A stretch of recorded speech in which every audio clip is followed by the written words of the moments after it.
Hello everyone, my name is Ayush and welcome to my channel. Today I am going to start with a very first chapter of class 10th English book, that is A Letter to God, which is written by J.N. Fluentus. So let's start it. So the very first line of this story is the house, sorry, 1 minute. The house, the only one in this entire valley, set on the crest of a low hill. तो यहाँ पे क्या बताया गया है, यहाँ पे जो जेम फ्लुएंटस है वो बारे में बता रहे हैं किसके, लेंचो के घर के बारे में बता रहे हैं. Lencho was a farmer. तो लेंचो हमारा फर्स्ट कैरेक्टर है और लेंचो के बारे में बता रहे हैं, लेंचो के घर के बारे में बता रहे हैं कि लेंचो का जो घर है वो एक इंटायर वैली में सिर्फ अकेला उसका घर है और वो कहाँ पे है, क्रेस्ट ऑफ अ लो हिल. मतलब एक लो हिल के क्रेस्ट पे है, मतलब टॉप पे है. ठीक है, जैसे क्रिस्ट मतलब होता है एक चोटी कह सकते हैं, जैसे माउंट एवरेस्ट एक चोटी है, वैसे ही टॉप ऑफ द हिल पे क्या लेंचो का घर है. From this height one could see the river and the field of ripe corn dotted with the flowers and always promised a good harvest.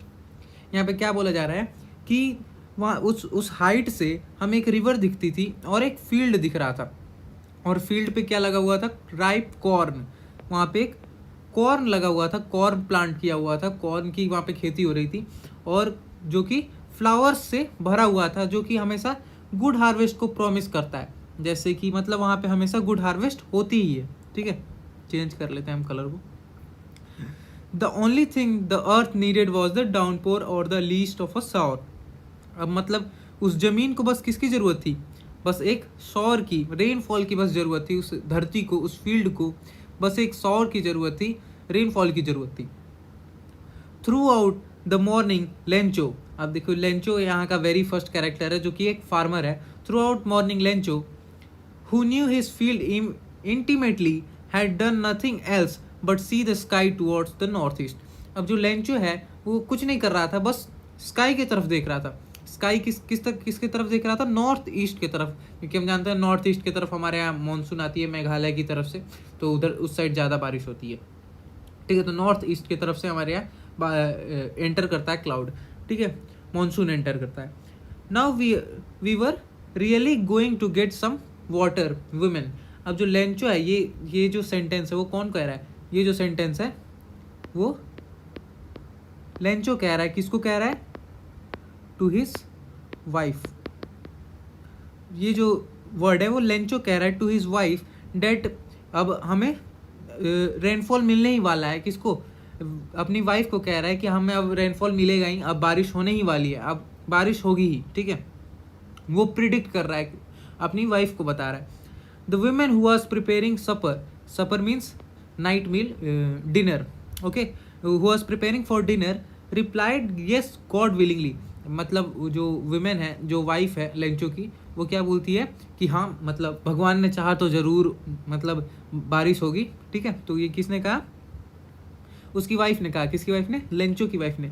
The older boys were working in the field while the smaller ones were playing near the house until the women called to them come for dinner. अब जो उसके older boys थे, जो बड़े बच्चे थे, वो कहाँ पे थे, सॉरी, जो बड़े लड़के थे वो कहाँ पे, फील्ड में काम कर रहे थे. ठीक है, working in the field.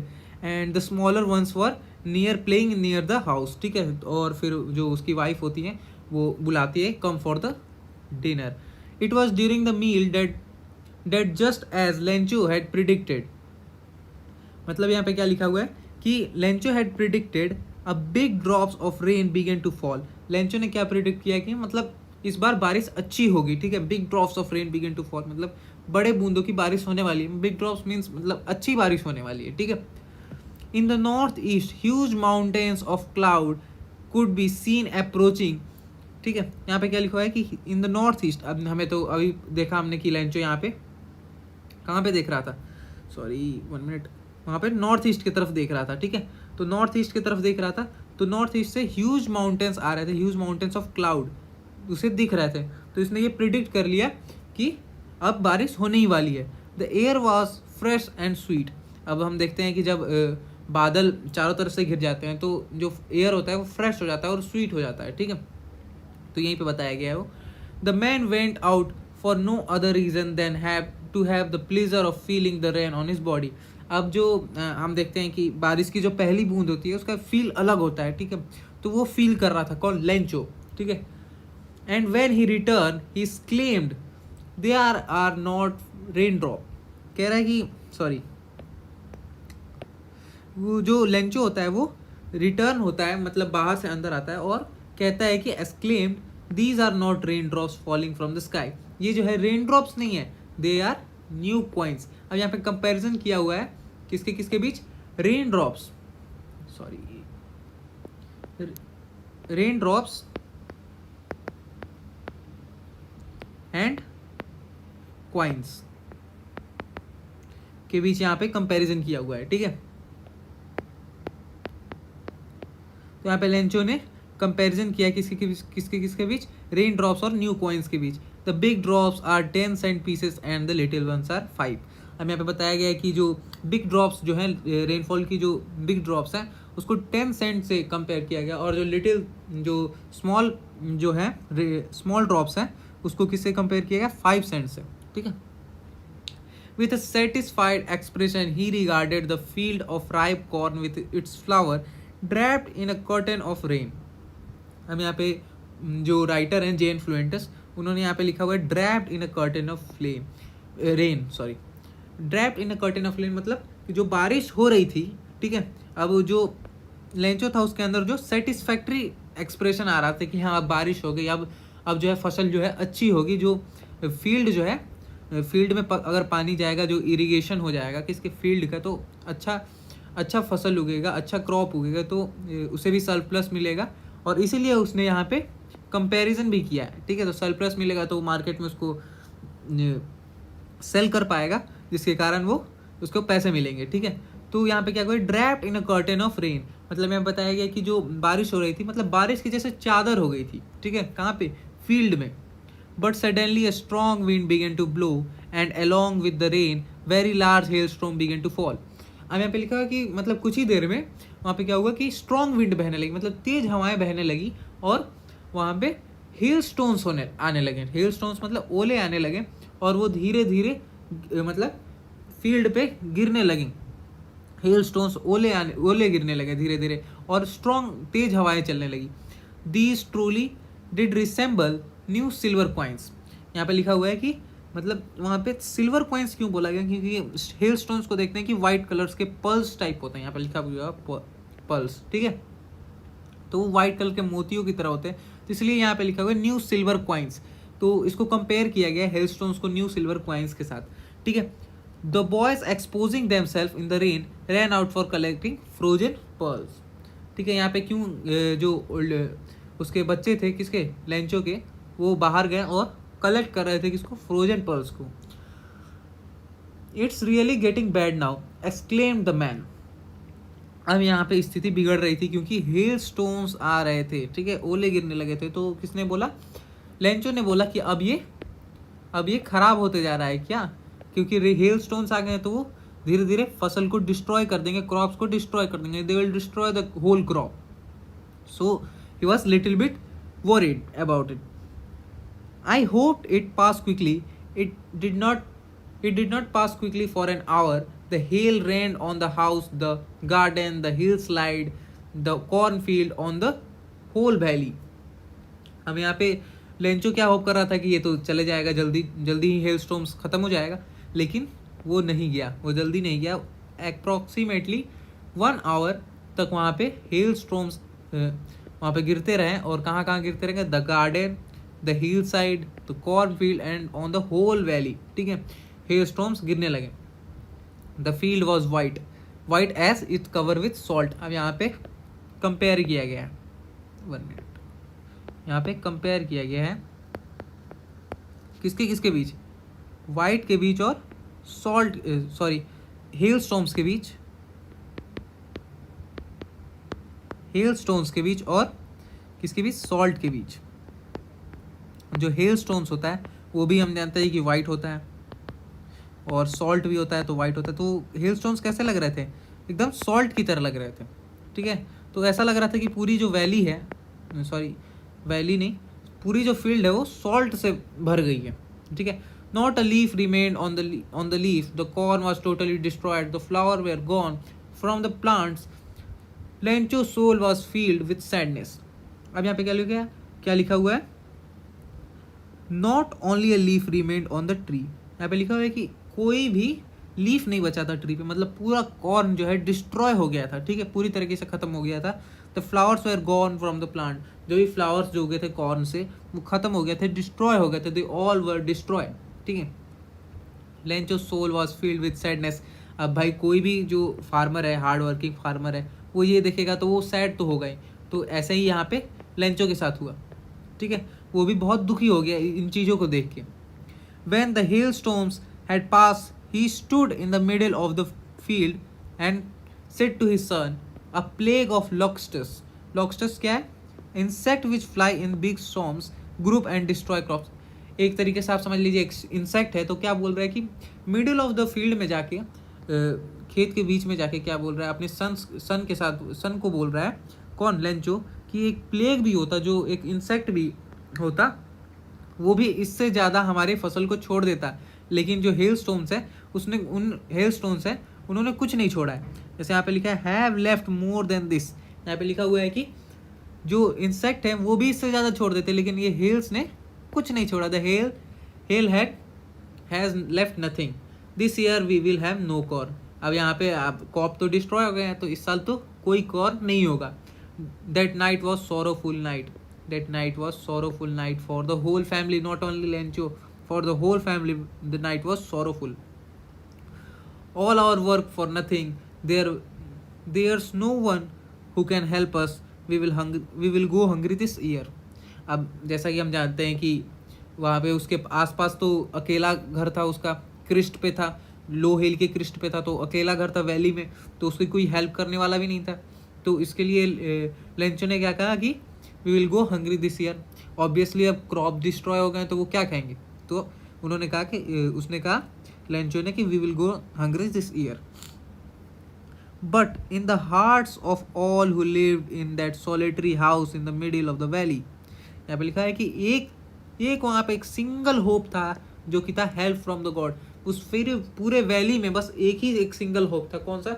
Help from God, ठीक है. तो उसे बस एक ही फेथ था गॉड में कि गॉड ही हमारी हेल्प करेंगे. Don't be so upset even though it seems like a total loss.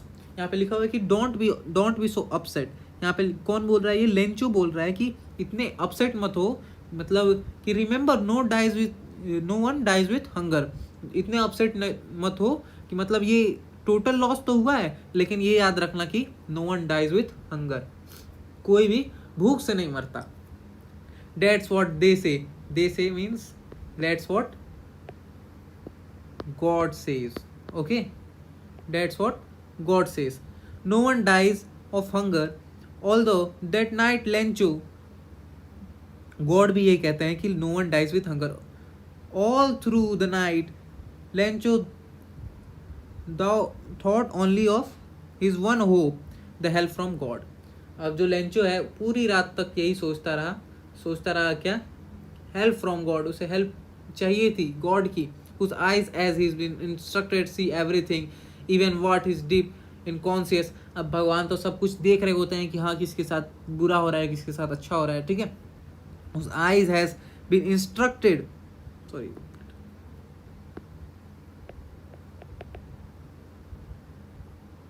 whose eyes had been instructed even what is deep in one's conscience. Lencho was an ox of a man working like an animal in the fields. अब जो Lencho है वो यहाँ पे बताया कि was an ox of a man. यहाँ पे कंपेयर किया जा रहा है कि मतलब एक हार्ड वर्किंग फार्मर था. बेसिकली क्या कह रहा है जो ऑथर है वो जैन फ्लुएंटस, उन्होंने कहा कि लेंचो जो है वो एक हार्ड वर्किंग फार्मर है, बहुत हार्ड वर्किंग है. और मतलब मोस्ट ऑफ द फार्मर्स हमारे पास ये नोशन रहता है, हम यही सोचते हैं कि most of the farmers are illiterate and they not even know how to write, but still he knows how to write. मतलब हम तो यही सोचते हैं, लेकिन वो जानता था कैसे लिखा जाता है कोई भी लेटर जो है, कुछ भी लिखना है. मतलब he was literate little bit. The following Sunday means the next Sunday At daybreak, he began to write a letter which he himself would carry to town and place in the mail. It was nothing less than a letter to God. अब जो next Sunday आता है उसने day break में वो क्या करता है, एक लेटर लिखता है. किसको लिखता है? Letter to God. और वो टाउन में जाके मेल बॉक्स में मेल कर देता है. ठीक है, पोस्ट ऑफिस में मेल कर देता है. वो क्या क्या लिख रहा होता है हम देखते हैं यहाँ पे. He wrote, God, he wrote, if you don't help me my family and I will go hungry this year.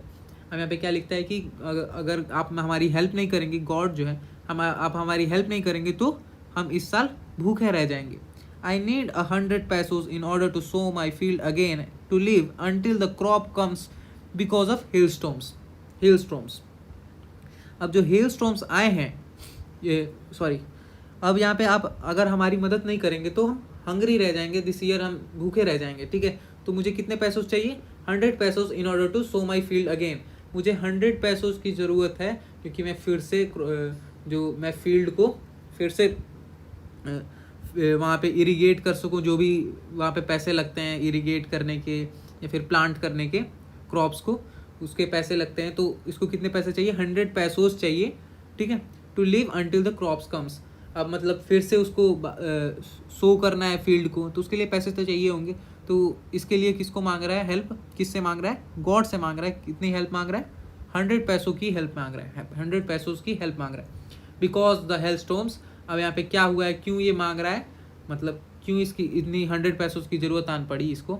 तो ये इसका रीज़न यहाँ पे बता रहा है कि बिकॉज द हेलस्टॉर्म्स एंड यहाँ पे डॉट डॉट डॉट दिया हुआ है. मतलब ये पूरी कहानी अपनी बता रहा है कि जो हेलस्टॉर्म्स है, heavy rain and hailstorm destroy his crops. As a result मतलब कि जो कि क्रॉप्स जो है उसके डिस्ट्रॉय हो गए. He wrote to God on the envelope, put the letter inside and went to town. At the post office he placed a stamp and dropped into the mailbox. अब वो बेसिकली क्या करता है कि लेटर जो है लिखता है और मेल बॉक्स में जाके पोस्ट कर देता है. One of the employer was a postman and also helped at the post office. Went to his boss laughing heartily and showed him the letter to God. अब जो one of the employee है, जो कि post office के employees होते हैं, तो one of the employees वो बहुत हंसने लगता है वो उस लेटर को देख के, और वो अपने जो बॉस है उसके पास लेके जाता है हंसते हुए. ठीक है, हंसते हुए लेके जाता है अपने बॉस के पास और उसे दिखाता है जो ये लेटर टू गॉड जो लेंचो लिखा है. ठीक है. Never in his career a postman had never in his career as a postman had he known that address. अब यहाँ पे लिखा हुआ है कि अपने करियर में जो ये पोस्टमैन है उसने अभी तक इसको ये एड्रेस पता नहीं था. उसे क्या, हमें भी नहीं पता है. ठीक है, गॉड का एड्रेस तो हमें भी नहीं पता. The post master a fat amiable fellow. अब यहाँ पे पोस्ट मास्टर के अपीयरेंस के बारे में बात की जा रही है. पोस्ट मास्टर के अपीयरेंस के बारे में बात की जा रही है, जो कि है फैट है, एमिएबल है. एमिएबल मीन्स फ्रेंडली है. ठीक है, कौन है? जो पोस्ट मास्टर है, जो उसका बॉस है. किसका?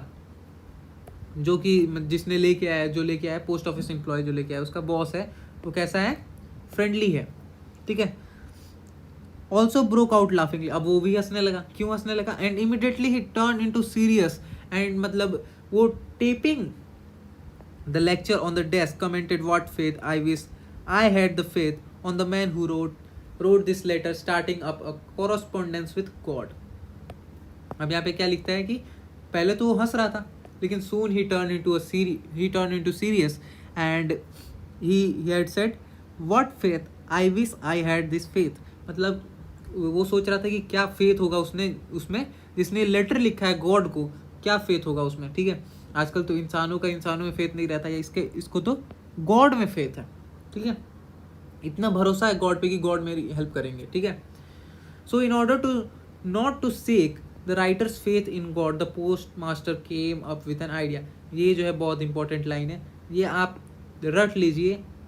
ये लाइन जो है आप मेमोराइज करिए, कैसे भी करिए, लेकिन ये लाइन जो है आपको याद रहना चाहिए, ये इसका कोर पॉइंट है, ये हर आंसर में आपको लिखना पड़ेगा। कोई भी इसका आंसर आएगा, क्वेश्चन आएगा इसमें, बोर्ड्स में इसके क्वेश्चन आएंगे, तो ये जो लाइन है वो आपको लिखनी पड़ेगी। हर हर क्वेश्चन में ये लाइन फिट बैठ सकता है, ठीक है। So in order to not to shake the faith in God, the postmaster came with an idea answer to answer the letter, ठीक है। लेटर को आंसर करने का उसको आइडिया आया, अब उसने सोचा कि लेटर का आंसर किया जाए। क्यों आंसर किया जाए? क्योंकि वो तोड़ना नहीं चाहता उस विश्वास को जो राइटर को था गॉड के ऊपर। But when he opened it, it was an evident that the answer it he needed something more than goodwill, ink and paper. अब उसने खोला तो इन्वेलप खोला, तो फिर उसने क्या देखा कि उसे सिर्फ मतलब गुडविल नहीं चाहिए, ठीक है। गुडविल मीन्स मतलब अच्छा काम करने से ही कुछ नहीं होगा, इंक और पेपर से ही कुछ नहीं होगा। अब उसे पैसों की भी जरूरत है, क्योंकि उसने पैसे डिमांड किए हैं। कितने पैसोस डिमांड किया? 100 pesos. But stuck to his resolution. अब उसने सोच लिया था, ठान ली थी ये बात कि उसे हेल्प करनी है इस बंदे की, क्योंकि वो सेक नहीं करना था, वो तोड़ना नहीं चाहता था विश्वास को, किसका? राइटर्स के विश्वास को in God. He asked for money from his employers, he himself gave a part of his salary and several friends of his were obliged to give something for an act of charity. अब उसने क्या किया कि अब वो अकेला तो इतने 100 पैसोस वाज वेरी बिग अमाउंट, सो वो अकेले तो कलेक्ट नहीं कर सकता, तो अपने कुछ हेल्प ली उसने अपने एम्प्लॉयज़ से हेल्प ली, और कुछ हेल्प ली अपने पार्ट ऑफ सैलरी से कुछ हेल्प ली, मतलब कुछ पार्ट ऑफ सैलरी से उसने डिडक्ट किया अमाउंट, और उससे कुछ अपना बचाया पैसे, और फिर वो कुछ अपने फ्रेंड से उसने एक्ट ऑफ चैरिटी के रूप में लिया अपने फ्रेंड से। It was impossible for him to gather the 100 pesos, so he was able to send the farmer only a little more than half, but he put the money in an envelope addressed to Lencho with it a letter containing a single word as a signature to God. अब उसने क्या किया? उसके लिए तो impossible था अकेले gather करना 100 पैसोस, सो उसने हेल्प ली, ठीक है। और वो पूरे पैसे तो नहीं अरेंज कर पाया, लेकिन a little more than half उसने अरेंज कर लिया, और उसने जो मनी है वो इन्वेलप में डाला, और फिर वो लेंचो के एड्रेस पे भेज दिया, जो मेल बॉक्स जहाँ पे उसने मेल भेजा था वापस, वहाँ पे मेल आ गया, ठीक है। और उस पर क्या सिग्नेचर किया था? सिर्फ गॉड, ठीक है। तो यहाँ पे आ जाता है कि उसने गॉड क्यों साइन किया था। तो यहाँ पे क्यों साइन किया था गॉड? क्योंकि वो ब्रेक ना कर पाई। ये तो एक रीज़न है ही कि उसका जो लेंचो का है जो फेथ है वो ब्रेक ना हो, ठीक है। एक रीज़न क्या है इसका कि जो लेंचो है वो ये ना समझे कि किसी और ने ये लेटर लिखा है, उसे ये लगे कि गॉड ने ही ये लेटर लिखा है, ठीक है। क्योंकि अगर वो गॉड नहीं लिखेगा तो उसे करीब थोड़ा थोड़ा लगने लगा कि हाँ ये कोई और भी लिख सकता है इसको, ठीक है। तो उसने गॉड साइन किया कि उसे लगे कि गॉड नहीं लिखा है, गॉड नहीं उसकी हेल्प की है। The following Sunday, the next Sunday, Lencho came a bit earlier than usual to ask if there was a letter for him. अब यहाँ पे नेक्स्ट संडे में को क्या होता है कि वो आता है लेंचो, और वो पूछता है एम्प्लॉयर से कि लेटर आया है कि नहीं, कोई लेटर आया है उसके लिए। It was a postman himself who handed the letter to him, while the postmaster experiencing the good contentment of man who has performed a good deed looked on from his office. अब क्या होता है कि जो postman है जो उसके ऊपर हंस रहा था, वही पोस्टमैन वो हैंड ओवर करता है किसको? लेंचो को। क्या हैंड ओवर करता है? जो इन्वेलप, जो उसके लिए मेल आया था, जो लेटर आया था। और जो पोस्ट मास्टर होता है वो अपने एक गुड डीड को एक्सपीरियंस कर रहा होता है कि हाँ, मतलब होता है ना कि आप कुछ अच्छा काम करते हो तो आप खुश रहते हो, एक एक्सपीरियंस करते हो, एक अलग ही एक्सपीरियंस करते हो। तो वो एक्सपीरियंस कर रहा था कि उसने एक अच्छा काम किया है, ठीक है, perform a good deed. Lencho showed not the slightest surprise on seeing the money. Such was his confidence, but he became angry when he counted the money. God could not have made a mistake, nor could he have denied Lencho what he had requested. अब यहाँ पे क्या होगा कि Lencho ने कोई surprise show नहीं किया on his seeing the money, मतलब उसने कोई भी सरप्राइज शो नहीं किया मनी को देख के, क्योंकि उसे पता था कि गॉड तो मेरी हेल्प करेंगे ही, ठीक है। क्योंकि उसे गॉड के ऊपर फेथ था, इसलिए उसे पता था कि गॉड तो मेरी हेल्प करेंगे। उसके अंदर कॉन्फिडेंस था कि हाँ गॉड मेरी हेल्प करेंगे। But he became angry. अब यहाँ पे क्या हुआ कि मतलब खुश होने के बजाय वो एंग्री हो गया। ये सरप्राइज तो नहीं हुआ लेकिन एंग्री हो गया यहाँ पे जब उसने मनी को काउंट किया, क्योंकि जो मनी था वो अभी पता चला हमें कि जो मनी जो पोस्ट मास्टर ने उसे भेजा था वो लिटिल मोर देन हाफ था, मतलब पूरे पैसे नहीं थे। तो काउंट किया उसने तो उसे मिस्टेक लगा कि हाँ लिटिल मोर देन हाफ है, मुझे जो मैंने डिमांड किया है वो मेरे को पैसे नहीं मिले हैं, पैसे उसे नहीं मिले हैं। ठीक है, तो उसे लगा कि गॉड तो मिस्टेक कर नहीं सकते और ना तो वो डिनाई कर सकते हैं लेंचो को जो भी उसने डिमांड किया है। ठीक है, immediately Lencho went up to the window and asked for paper and ink. On the public writing table he started to write with much wrinkling on his brows and अब Lencho जो होता है वो क्या करता है कि विंडो के पास जाता है, पेपर एंड इंक मांगता है जो भी वहाँ के एम्प्लॉयज़ हैं उनसे, और वो लिखने लगता है, राइट करने लगता है लेटर। ठीक है, और उसके माथे के ऊपर व्रिंकल आ जाते हैं, जैसे हम कुछ सोचते हैं तो व्रिंकल आ जाते हैं माथे के ऊपर, निशान पड़ जाते हैं। क्यों निशान पड़ रहे थे? Cause by the efforts that he make to express his ideas, मतलब वो आइडियाज़ अपने लिख रहा था, किसमें? पेपर पे लिख रहा था, तो इसके कारण रिंकल्स आ रहे थे उसके माथे पे। When he finished, he went to the window and buy stamp। अब उसने स्टैम्प बाई किया और मेल कर दिया। ठीक है, to envelop blows of his feet the moment the letter fell into the mailbox, the postmaster went to open it। अब उसने मेल बॉक्स में मेल कर दिया और जैसे ही वो निकला पोस्ट मास्टर आया और उसने जो मेल बॉक्स है वो चिट्ठी निकाली, जो लेटर है वो निकाला, और उसमें क्या लिखा हुआ था? It said god of the money that I ask for only 70 pesos reach me. अब जो उसने लिखा था कि गॉड को लिखा, क्या लिखा कि गॉड को बता रहा है कि मतलब मैंने तो आपसे कितने मांगे थे? 100 pesos मांगे थे, लेकिन 70 pesos ही मिले हैं। अब यहाँ पे हमें पता चला कि यहाँ पे कितने पैसों मिले हैं? 70 pesos। वहाँ पे बस लिखा हुआ था लिटिल मोर देन हाफ, तो लिटिल मोर देन हाफ कितना था? 70 pesos ही उस तक पहुँच पाए थे। ठीक है, अब since send me the rest since I need it much very much.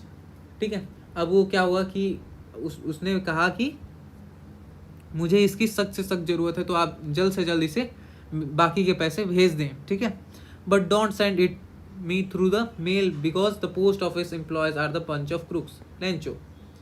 अब यहाँ पे उन्होंने क्या कहा कि पोस्ट ऑफिस से मत भेजना। ठीक है, क्योंकि जो पोस्ट ऑफिस एम्प्लॉयज़ हैं वो बंच ऑफ क्रूक्स हैं, वो ईमानदार नहीं है, उन्होंने हमारे मतलब मेरे पैसे ले लिए हैं। ठीक है, तो यहाँ पे देख रहे हैं क्या आयरनी हुई है कि जिन्होंने उसकी हेल्प की वो वही उसी को वो बोल रहा है कि वो बंच ऑफ क्रूक्स हैं, वो ईमानदार नहीं है। ठीक है, बेईमान है वो। ठीक है, तो यहाँ पे आयरनी के साथ ये जो स्टोरी है वो ख़त्म हो रही है। ठीक है, तो काफ़ी अच्छी स्टोरी थी ये। एंड द ओरल कॉम्प्रिहेंशन जो चेक है यहाँ पे, क्वेश्चंस जो यहाँ पे बीच बीच में मैंने क्वेश्चंस जो छोड़े हुए हैं वो मैं अगले लेक्चर में इसको कवर करूँगा। ये सारे क्वेश्चन जो है एनसीईआरटी के क्वेश्चंस हो गए और ओरल कॉम्प्रिहेंशन चेक्स हो गए, और भी एक्स्ट्रा क्वेश्चंस जो होते हैं वो मैं आपको नेक्स्ट लेक्चर में कराऊंगा। So thank you and thank you very much for this, and please like share and subscribe to my channel, and thank you so much.